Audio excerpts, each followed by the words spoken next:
마태복음 18장. 그때 제자들이 예수께 다가와 물었습니다. 하늘나라에서는 누가 가장 큰 사람입니까? 예수께서 어린아이 하나를 불러 제자들 가운데 세우고 말씀하셨습니다.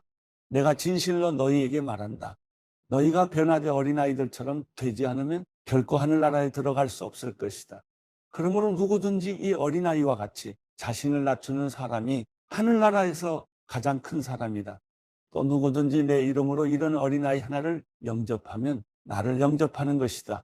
누구든지 나를 믿는 이런 어린아이 가운데 한 명이라도 죄를 짓게 하는 사람은 큰 맷돌을 목에 달아 깊은 바다에 빠뜨려지는 편이 차라리 나을 것이다.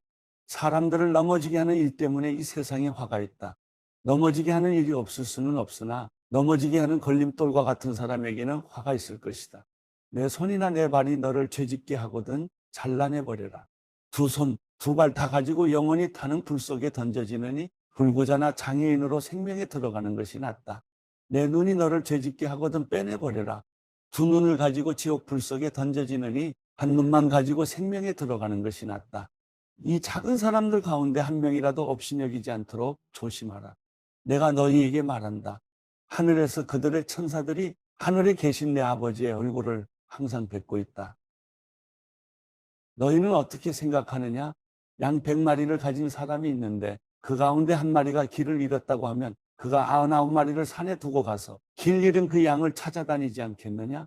내가 진실로 너희에게 말한다. 만약 그 양을 찾게 되면 그는 길 잃지 않은 99마리 양보다 오히려 그 한 마리 양 때문에 더욱 기뻐할 것이다. 이와 같이 이 어린아이 중 한 명이라도 잃는 것은 하늘에 계신 너희 아버지의 뜻이 아니다. 만일 내 형제가 내게 죄를 짓거든 가서 단둘이 있는 자리에서 잘못을 지적해 주어라. 그가 내 말을 들으면 너는 내 형제를 얻는 것이다. 그러나 만일 내 말을 듣지 않으면 그가 하는 모든 말에 두세 사람의 증언을 얻기 위해 한두 사람을 데리고 가거라. 그러나 만일 그가 그들의 말도 거부하면 교회에 말하여라. 교회의 말조차 듣지 않으면 너는 그를 이방 사람이나 세리처럼 여겨라. 내가 진실로 너희에게 말한다. 무엇이든 너희가 땅에서 매면 하늘에서도 매일 것이요. 무엇이든 너희가 땅에서 풀면 하늘에서도 풀릴 것이다. 다시 내가 진실로 너희에게 말한다. 너희 가운데 두 사람이 땅에서 어떤 일이든지 마음을 모아 간구하면 하늘에 계신 내 아버지께서 그들에게 이루어 주실 것이다. 두세 사람이 내 이름으로 모이는 곳에는 나도 그들 가운데 있다. 그때 베드로가 예수께 와서 물었습니다. 주여, 제 형제가 제게 죄를 지으면 몇 번이나 용서해야 합니까? 7번까지 해야 합니까? 예수께서 대답하셨습니다. 내가 너희에게 말한다. 7번만 아니라 70번씩 7번이라도 용서해야 한다. 그러므로 하늘나라는 마치 자기 종들과 빚을 결산하려는 왕과 같다. 왕이 결산을 시작하자 1만 달란트 빚진 사람이 왕 앞에 나오게 됐다. 그런데 그는 빚 갚을 돈이 없었기 때문에 주인은 그 종에게 그 자신과 아내와 자녀와 전 재산을 팔아 갚도록 명령했다. 그랬더니 종이 그 앞에 무릎을 꿇고 간청했다. 조금만 참아주시면 모두 갚아드리겠습니다. 주인은 그 종을 불쌍히 여겨 그를 놓아주고 빚을 없애주었다. 그러나 그 종은 밖으로 나가 자기에게 100데나리온 빚진 동료 종을 찾아냈다. 그는 동료의 멱살을 잡으며 빚진 돈을 갚아라 하고 말했다. 그의 동료가 무릎을 꿇고 애걸했다. 조금만 참아주게. 내가 다 갚겠네. 그러나 그는 참지 못하고 가서 빚을 다 갚을 때까지 동료를 감옥에 가두어 버렸다. 이 일을 본 다른 동료 종들은 너무 기가 막혀서 주인에게 가서 이 일을 낱낱이 일러 바쳤다. 그러자 주인은 그 종을 불러서 말했다. 이 악한 종아, 내가 나에게 애원하기에 내가 내 빚을 모두 없애주었다. 내가 너를 불쌍히 여긴 것처럼 너도 내 동료를 불쌍히 여겼어야 하지 않았느냐? 그 주인은 화가 나서 그 종을 감옥 관리들에게 넘겨주며 빚진 것을 다 갚을 때까지 감옥에 가뒀다. 만일 너희가 진심으로 자기 형제를 용서하지 않는다면 하늘에 계신 내 아버지께서도 너희에게 이와 같이 행하실 것이다. 마태복음 19장. 예수께서 이 말씀들을 끝마친 후에 갈릴리를 떠나 요단강 건너편 유대 지방으로 가셨습니다. 많은 무리가 따라오자 예수께서는 거기서 그들을 고쳐주셨습니다. 바리새파 사람들이 다가와 예수를 시험하려고 물었습니다. 이유가 된다면 사람이 그의 아내를 버리는 것이 적법한 것입니까? 예수께서 대답하셨습니다. 너희는 사람을 창조하신 분이 처음에 남자와 여자로 지으셨다라는 말씀과 그러므로 남자가 자기 부모를 떠나 아내와 연합해 둘이 한 몸이 될 것이다라는 말씀을 읽어보지 못했느냐? 그러므로 그들이 이제 둘이 아니라 하나다. 하나님께서 짝지어 주신 것을 사람이 갈라놓지 못한다. 그들이 물었습니다. 그러면 모세는 왜 남자에게 이혼 증서를 주고 아내와 헤어지라고 명령했습니까? 예수께서 대답하셨습니다. 모세가 이혼을 허락한 것은 너희 마음이 완악하기 때문이다. 그러나 원래는 그렇지 않았다. 내가 너희에게 말한다. 누구든지 음행한 경우를 제외하고 아내와 이혼하고 다른 여자와 결혼하는 사람은 간음하는 것이다. 제자들이 예수께 말했습니다. 만일 남편과 아내의 관계가 그런 것이라면 차라리 결혼하지 않는 게 좋겠습니다. 예수께서 대답하셨습니다. 모든 사람이 이 말을 받아들일 수는 없다. 오로지 하나님께서 허락하신 사람들만 받아들인다. 모태에서부터 고자로 태어난 사람도 있고 다른 사람이 고자로 만들어서 고자가 된 사람도 있고 또 하늘나라를 위해 스스로 고자가 된 사람도 있다. 이 말을 받아들일 수 있는 사람은 받아들이라. 그때 사람들이 예수께 어린아이들을 데리고 와서 예수께서 손을 얹어 기도해 주시기를 원했습니다. 그러자 제자들이 그들을 꾸짖었습니다. 예수께서 말씀하셨습니다. 어린아이들을 내게 오게 하라. 그들을 막지 말라. 하늘나라는 이런 어린아이 같은 사람들의 것이다. 예수께서 그들에게 손을 얹어 기도해 주시고 그곳을 떠나셨습니다. 한 사람이 예수께 와서 물었습니다. 선생님, 제가 영생을 얻으려면 어떤 선한 일을 해야 합니까? 예수께서 대답하셨습니다. 왜 너는 선한 일을 내게 묻느냐? 선하신 분은 오직 한 분이시다. 내가 생명에 들어가려면 계명들을 지켜라. 그 사람이 예수께 물었습니다. 어떤 계명을 말씀하십니까? 예수께서 대답하셨습니다. 살인하지 말라, 간음하지 말라, 도둑질하지 말라, 거짓 증언하지 말라, 내 부모를 공경하라, 내 이웃을 내 몸과 같이 사랑하라. 그 청년이 말했습니다. 이 모든 것을 제가 지켰습니다. 제가 아직 무엇이 부족합니까? 예수께서 대답하셨습니다. 만일 내가 완전해지고자 한다면 가서 내 재산을 팔아 그 돈을 가난한 사람에게 주어라. 그러면 내가 하늘에서 보물을 얻을 것이다. 그리고 와서 나를 따라라. 그러나 그 청년은 이 말을 듣고 슬픔에 잠겨 돌아갔습니다. 그는 굉장한 부자였기 때문입니다. 그때 예수께서 제자들에게 말씀하셨습니다. 내가 진실로 너희에게 말한다. 부자는 하늘나라에 들어가기가 어렵다.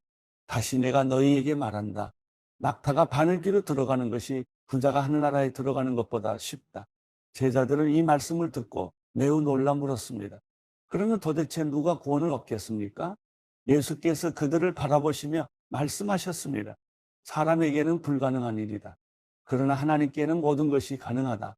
베드로가 대답했습니다. 보십시오. 우리는 모든 것을 버리고 선생님을 따랐습니다. 그렇다면 우리는 무엇을 얻겠습니까? 예수께서 그들에게 말씀하셨습니다. 내가 진실로 너희에게 말한다. 새 세상에서 인자가 자기의 영광스러운 보좌에 앉게 되면 나를 따른 너희도 12 보좌에 앉아 이스라엘의 12 지파를 심판할 것이다. 또한 내 이름을 위해 집이나 형제나 부모나 자녀나 몸밭을 버린 사람은 누구나 100배나 받을 것이며 또 영생을 물려받게 될 것이다. 그러나 먼저 된 사람이 나중되고 나중된 사람이 먼저 되는 일이 많을 것이다. 마태복음 20장. 하늘나라는 자기 포도원에서 일할 일꾼을 고용하려고 이른 아침에 집을 나선 어떤 포도원 주인과 같다. 그 주인은 하루 품삯으로 1데나리온을 주기로 하고 일꾼들을 포도원으로 보냈다. 오전 9시쯤 돼 그가 나가보니 시장에 빈둥거리는 사람들이 있었다. 그는 그들에게 너희도 내 포도원에 가서 일하라. 적당한 품삯을 주겠다라고 했다.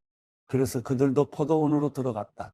그 사람은 12시와 오후 3시쯤에도 다시 나가 또 그렇게 했다. 그리고 오후 5시쯤 다시 나가보니 아직도 빈둥거리며 서 있는 사람들이 있었다. 그는 왜 하루 종일 하는 일 없이 여기서 빈둥거리고 있느냐 하고 물었다. 그들은 아무도 일자리를 주지 않습니다라고 대답했다. 주인이 그들에게 말했다. 너희도 내 포도원에 와서 일하라. 날이 저물자 포도원 주인이 관리인에게 말했다. 일꾼들을 불러 품삯을 지불하여라.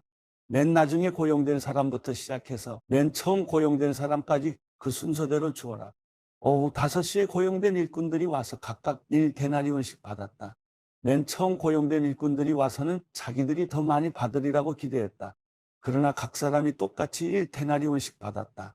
그들은 품삯을 받고 포도원 주인을 향해 불평했다. 나중에 고용된 일꾼들은 고작 1시간밖에 일하지 않았습니다. 그런데 하루 종일 떼약볕에서 고되게 일한 우리와 똑같은 일당을 주시다니요. 그러자 포도원 주인이 일꾼 중 하나에게 대답했다. 여보게 친구, 나는 자네에게 잘못한 것이 없네. 자네가 처음에 1데나리온을 받고 일하겠다고 하지 않았나? 그러니 자네 일당이나 받아가게.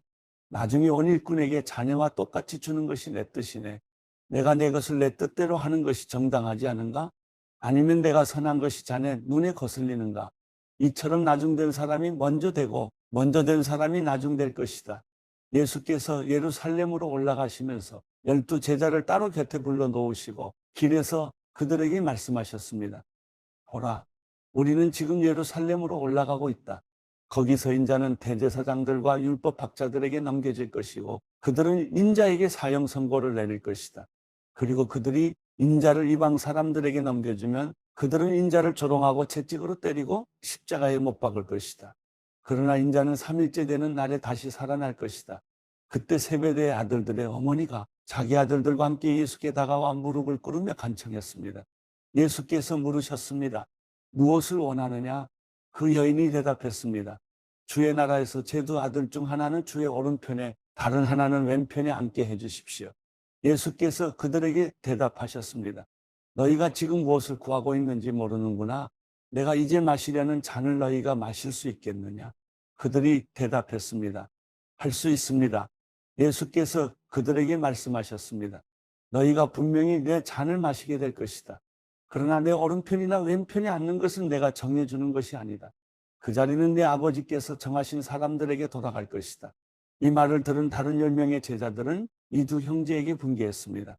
예수께서 제자들을 함께 불러놓고 말씀하셨습니다. 너희도 알듯이 이방 통치자들은 자기 백성들 위해 군림하고 그 고관들도 권력을 행사한다. 너희는 그렇게 해서는 안 된다.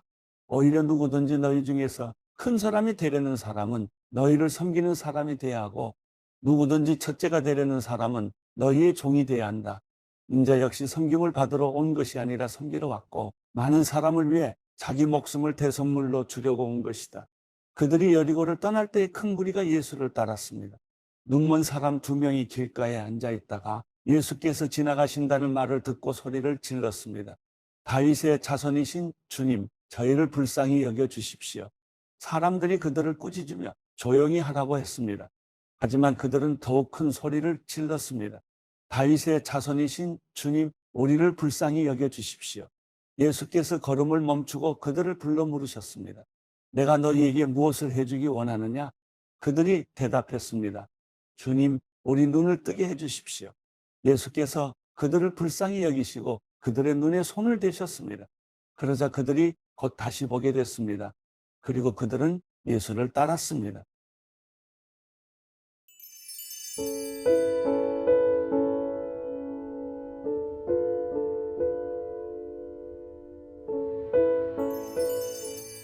시편 123편. 하늘에 계시는 분이여, 내 눈을 들어주를 봅니다. 종들의 눈이 그 주인의 손을 바라보듯 여종의 눈이 그 여주인의 손을 바라보듯 내 눈이 우리 하나님 여호와를 바라봅니다. 주께서 우리에게 그 자비를 베푸실 때까지 말입니다. 여호와여, 우리를 불쌍히 여기소서. 우리를 불쌍히 여기소서. 우리가 너무나도 많은 비난을 받았습니다. 우리의 영혼이 안락에 빠진 사람들의 심한 조롱과 교만한 사람들의 비난으로 가득 차 있습니다.